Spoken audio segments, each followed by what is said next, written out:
ओम शांति। सभी ब्रह्मकुमारी भाई बहनों का इस चैनल पर स्वागत है। आज हम 13 अगस्त 2022 की मुरली का रिवीजन करेंगे। तो आज मुरली में सार में बाबा ने कहा, मीठे बच्चे, स्वर्ग का मालिक बनना है तो बाप से प्रतिज्ञा करो कि हम पवित्र रहकर आपका पूरा मददगार बनेंगे, सपूत बच्चा बनकर दिखाएंगे। तो बाबा ने सार में ये कहा है कि स्वर्ग का टिकट तो हम बच्चों को मिल गया है, लेकिन स्वर्ग में भी मालिक कौन बनेगा?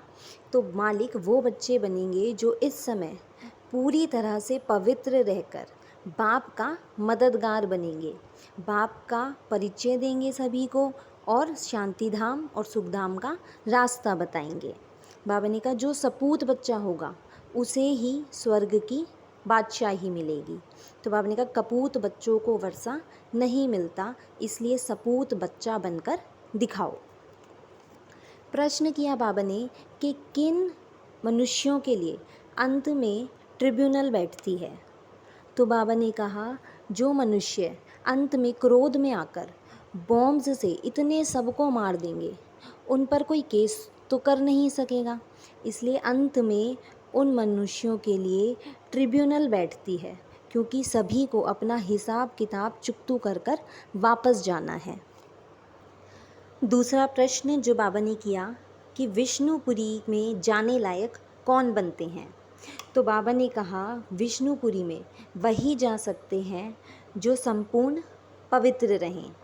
और दूसरा बाबा ने कहा क्योंकि पढ़ाई से ही पद मिलता है, इसलिए पढ़ाई ज़रूर करनी है। बाबा ने कहा यह जो पढ़ाई है यह है ही नई दुनिया के लिए। तुम इस दुनिया में पढ़ रहे हो, लेकिन प्रारब्ध मिलेगा नई दुनिया सतयुग में। तो बाबा ने कहा विष्णुपुरी में जाने के लिए, क्योंकि वो पावन दुनिया है, पवित्र बनो और पढ़ाई पर पूरा ध्यान दो। गीत है आज का, तुम ही हो माता पिता तुम ही हो। आज बाबा ने मुरली में कहा कि मैं सभी आत्माओं का बाप हूँ और बाप का काम होता है बच्चों को वर्षा देना। तो बाबा ने कहा मैं सारी दुनिया को सुख और शांति का वर्षा देता हूँ, क्योंकि आज दुनिया में ना तो सुख है और ना ही शांति है। बाबा ने कहा मुझसे वर्षा लेकर जब भारतवासी 21 जन्मों के लिए सुखधाम में होते हैं, तो बाकी सारी आत्माएं जो हैं वो शांति धाम में रहती हैं। आगे बाबा ने कहा कि मुझे खिवैया भी कहते हैं, क्योंकि वह विषय सागर से पार कर क्षीर सागर में ले जाते हैं, यानी कि सभी मनुष्य आत्माओं को इस कलयुगी रूपी विषय सागर से निकाल सुंदर सतयुगी क्षीर सागर में भेज देते हैं। इसे बाबा ने कहा मुझे खिवैया भी कहते हैं। आज बाबा ने कहा मैं ही मुख्य क्रिएटर हूँ, मुख्य डायरेक्टर हूँ और मुख्य एक्टर हूँ। ऐसा बाबा ने इसलिए कहा क्योंकि बाबा ने कहा इस रचना और इस रचना का ज्ञान मुझे ही है, इसलिए वो मुख्य क्रिएटर और मुख्य डायरेक्टर है, और फिर उसका ही सबसे सुंदर इस दुनिया में पार्ट है, क्योंकि वो आकर सारी पतित दुनिया को पावन बनाता है, सभी पतित आत्माओं को भी पावन बनाता है और इस नरक को फिर से स्वर्ग बनाता है, इसलिए उसका मुख्य पार्ट है, इसलिए वो मुख्य एक्टर भी है। आज बाबा ने कहा मैं लिबरेटर भी हूँ और रूहानी पंडा भी हूँ। तो लिबरेटर का मतलब है कि दुखों से छुड़ाने वाला, और रूहानी पंडा इसलिए है क्योंकि बाबा ने कहा मैं सभी रूहों को, सभी आत्माओं को वापस शांति धाम में ले जाता हूँ। बाबा ने कहा आज की दुनिया में तो गर्भ जो है वो जेल है, यहाँ पर सजाएं खाती रहती हैं आत्मा, लेकिन बाबा ने कहा सतयुग में गर्भ महल होगा, वहाँ कोई दुख आदि की बात नहीं। बाबा ने कहा वहाँ ना तो गर्भ जेल होता है और ना ही स्थूल जेल होता है। आगे बाबा ने कहा कि बाबा जो है वो पतित दुनिया का मुसाफिर है, क्योंकि बाबा ने कहा तुम बच्चे मुझे बुलाते ही पतित दुनिया में हो, इसलिए मुझे अपना परम धाम छोड़कर इस पतित दुनिया, पतित शरीर में आना पड़ता है, वापस तुमको फिर से पावन बनाने। बाबा ने कहा मैं स्वर्ग में नहीं आता, मैं तो वानप्रस्थ ले लेता हूँ जब हम बच्चे स्वर्ग में चले जाते हैं। तो बाबा ने कहा जैसी सेवा मैं करता हूँ यही सच्ची निष्काम सेवा है, ऐसी सेवा कोई कर नहीं सकता। बाबा ने आगे कहा कि यह जो सोमनाथ का मंदिर है, यह सबसे बड़ा शिव का मंदिर है, तो इसे किसने बनाया? तो बाबा ने कहा कि लक्ष्मी नारायण जो सतयुग में पूज्य थे, वही फिर जन्म लेते लेते जब द्वापर में वाम मार्ग में गए, तो वही पूज्य फिर पुजारी बन गए और उन्होंने ही बैठ शिव बाबा का जो है ये मंदिर बनाया।